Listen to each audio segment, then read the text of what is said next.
नमस्कार, Ram Ram. BNA network के YouTube channel पर आपका स्वागत है। मैं हूं कुलभूषण।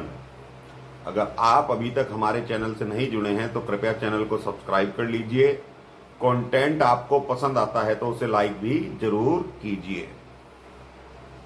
दिल्ली की सत्ता अरविंद केजरीवाल ने 3 बार संभाली और अभी तक वो जेल जाने के बाद भी मुख्यमंत्री बने हुए हैं।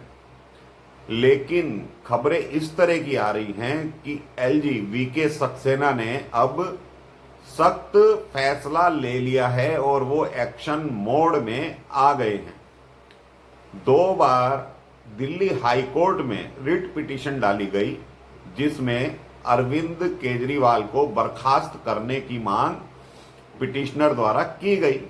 लेकिन दिल्ली हाई कोर्ट ने पहली रिट पिटीशन पर ज्यादा कुछ ना बोलते हुए ये कहा कि ये कार्यपालिका का है, हम इसमें कुछ नहीं कह सकते, क्योंकि संविधान में कहीं पर यह लिखा हुआ नहीं है कि कोई मंत्री या मुख्यमंत्री, सांसद या विधायक अगर किसी आरोप में जेल में बंद होता है तो उससे त्यागपत्र लिया जा सकता है या नहीं लिया जा सकता। यहां पर संविधान में कोई इसका वर्णन नहीं है। लेकिन आज तक जितने भी मुख्यमंत्री या मंत्री हुए हैं, एक आध को छोड़कर मंत्री को वो भी सब ने त्यागपत्र दिया है। और दिल्ली शराब घोटाले में जब मनीष सिसोदिया की गिरफ्तारी हुई थी तो अरविंद केजरीवाल ने उनसे इस्तीफा तुरंत ले लिया था, सरकारी बंगला भी खाली करवा लिया था। वहां पर उन्होंने नैतिकता की दुहाई दी थी। लेकिन जब बात अपने ऊपर आई तो इनका नैतिक पतन हो गया। और नैतिक पतन तो इनका उस दिन से शुरू हो गया था जब से ये अपनी सरकार में घोटाले करने लगे। तो दूसरी पिटीशन में दिल्ली हाई कोर्ट ने इस नैतिकता का ही जिक्र किया है और ये कहा है कि नैतिकता ये कहती है कि इस्तीफा अपने आप ही दे देना चाहिए और ये राष्ट्र के प्रति भी अच्छा रहेगा। इतना सुनने के बाद भी अरविंद केजरीवाल ना तो इस्तीफा दे रहे हैं और ना ही किसी तरह का ऐसा कार्य कर रहे हैं जिससे उनका नैतिक जो बल है वो दिखाई दे।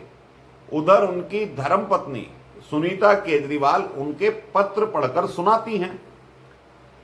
तो सुनीता केजरीवाल पर भी दिल्ली की 30 हजारी कोर्ट में एक मामला दर्ज हुआ है, उनके खिलाफ एक पिटीशन डाली गई है। विकास एडवोकेट हैं जिन्होंने ये पिटीशन डाली है। मामला ये है, 28 मार्च को जब अरविंद केजरीवाल के केस में सुनवाई हो रही थी तो सुनीता केजरीवाल ने वहां पर अपने मोबाइल से वीडियो रिकॉर्डिंग कर ली कि कोर्ट रूम में क्या क्या हो रहा है। और वो रिकॉर्डिंग करने के बाद उसमें अपने पक्ष की बातों को उन्होंने एडिटिंग कर लिया और वो वीडियो सोशल मीडिया पर डाल दी हैं।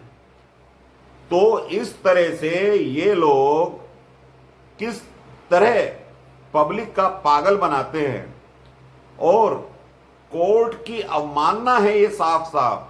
संविधान की धज्जियां उड़ाई जा रही हैं कि कोर्ट रूम में रिकॉर्डिंग करी जा रही है और वो भी सुनीता केजरीवाल जो कि एक मुख्यमंत्री की पत्नी है।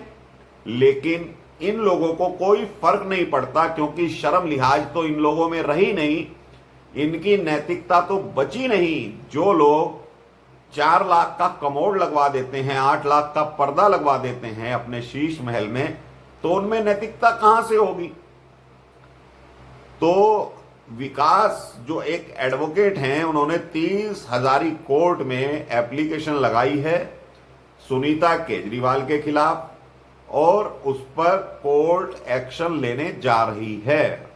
तो ये तो हो गया सुनीता केजरीवाल का मसला, क्योंकि सुनीता केजरीवाल भी मुख्यमंत्री बनना चाहती हैं।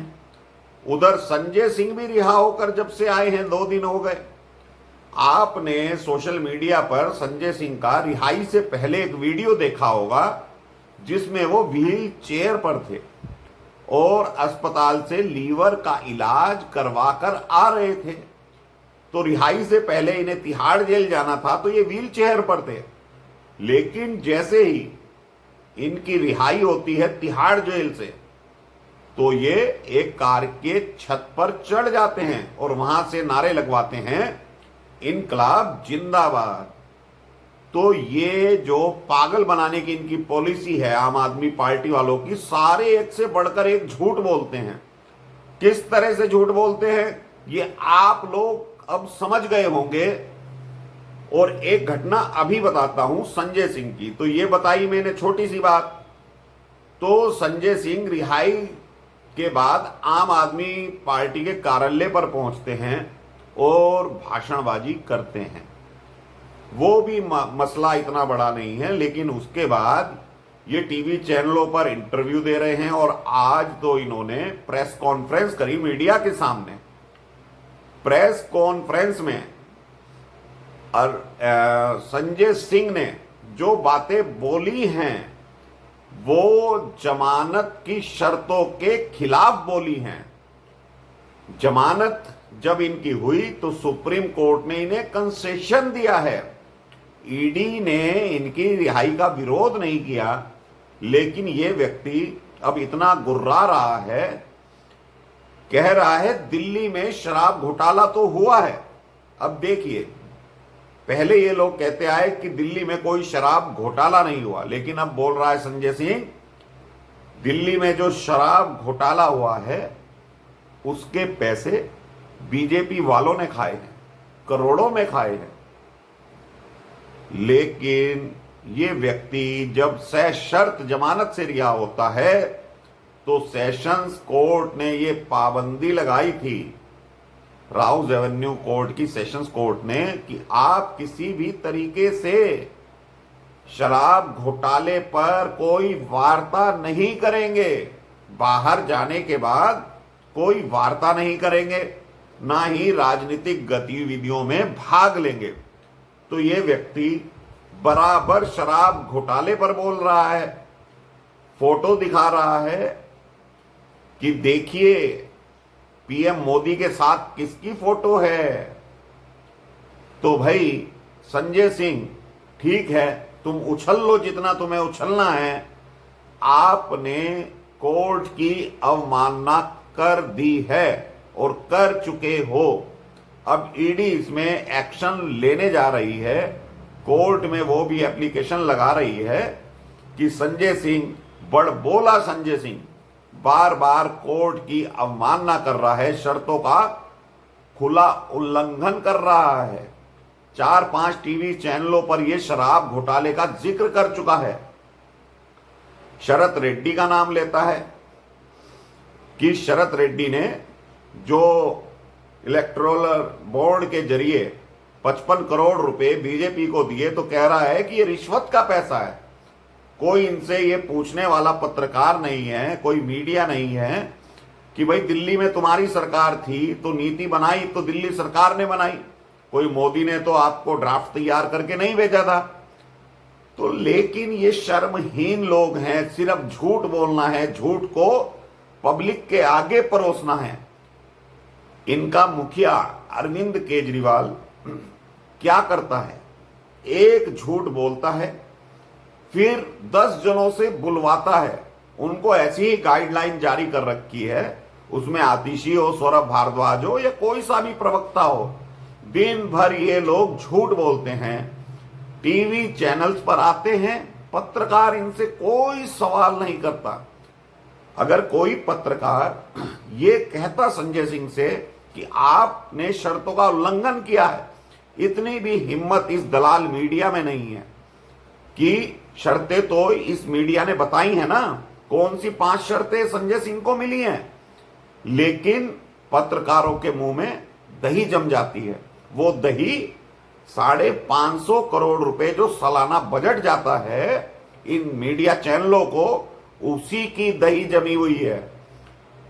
उधर एलजी एक्शन मोड में आ चुके हैं, उन्होंने गृह मंत्रालय को रिपोर्ट भेज दी है। जो सरकारी कर्मचारी हैं, अधिकारी हैं, उन पर प्रेशर बनाया जा रहा है आतिशी के द्वारा और सौरभ भारद्वाज के द्वारा। उन्हें कार्य नहीं करने दिया जा रहा है। तो गृह मंत्रालय के पास रिपोर्ट एलजी ने भेज दी है और इस पे सख्त एक्शन होना अब ये सरकार तय करेगी कि राष्ट्रपति शासन लगाया जाए या ना लगाया जाए, क्योंकि ये तो धूर्त किस्म के लोग हैं। आज संजय सिंह अगर अवमानना के केस में दोबारा से जेल में जाएगा तो ये लोग चिल्लाने लगेंगे मोदी ने गिरफ्तार कर लिया, अमित शाह ने गिरफ्तार कर लिया। आज अरविंद केजरीवाल ने जेल प्रशासन को पत्र लिखा और ये कहा कि मेरे पर 30 से भी अधिक केस चल रहे हैं, मुझे वकीलों से 5 दिन मिलने दिया जाए और वो भी 2-2 घंटे। अरे भाई, तू पूरे दिन में बाहर रहकर 2 घंटे काम नहीं करता था? सारा दिन झूठ की क्लास चलाता था, गबन के बारे में सोचता था, कितना पैसा कहां से खाना है, और आज तू जेल में रामायण पढ़ता है या नहीं पढ़ता है? वो तो कैमरे में सब कुछ कैद हो रहा है। तो ये इतने शातिर लोग हैं। तो दोस्तों, ये समझना अब आप लोगों का काम है कि आप फ्री पानी, फ्री बिजली के चक्कर में ऐसे लोगों को जिताते रहोगे, वोट देते रहोगे। जो कहते थे दिल्ली में शराब घोटाला नहीं हुआ, आज कहते हैं शराब घोटाला तो हुआ है लेकिन पैसा बीजेपी वालों ने खाया है। तो ईडी ने शायद ये गलती कर दी कि इसकी रिहाई का विरोध नहीं करा संजय सिंह की। ये व्यक्ति भी भ्रष्ट और करप्ट है। टिकट ब्लैक करा करता था सुल्तानपुर जिले में, सिनेमा हॉल के बाहर पकड़ा गया था ये व्यक्ति। तो ऐसे ऐसे लोग आम आदमी पार्टी में भरे हुए हैं। अरे तुम आरोप लगाओ, कुछ भी बोलो, पर झूठ तो मत बोलो। झूठ बोलने की इन्होंने सीमाएं लांघ दी हैं। सुबह से चालू हो जाते हैं मीडिया चैनल पर आना, कभी आतिशी आएगी, कभी गोपाल राय आएगा, सौरभ भारद्वाज आएगा, अब संजय सिंह मैदान में उतर गया है। तो भाई शर्तों का तो पालन कीजिए जिस कोर्ट ने तुम्हें रिहा किया है, लेकिन मानने को तैयार नहीं है ये व्यक्ति। गुणगान करे जा रहा है केजरीवाल का। अरे भाई करो, तुम हम जैसे लोगों को अंधभक्त कहते हो, तुम कौन हो? तुम केजरीवाल के कौन से भक्त हो? ये पब्लिक को जरूर बताओ। तो दोस्तों, अभी के लिए इतना ही। अगर मेरा कंटेंट आपको पसंद आए तो इसे भरपूर लाइक दीजिए और चैनल को सब्सक्राइब जरूर कर लीजिएगा। धन्यवाद। नमस्कार। भारत माता की जय।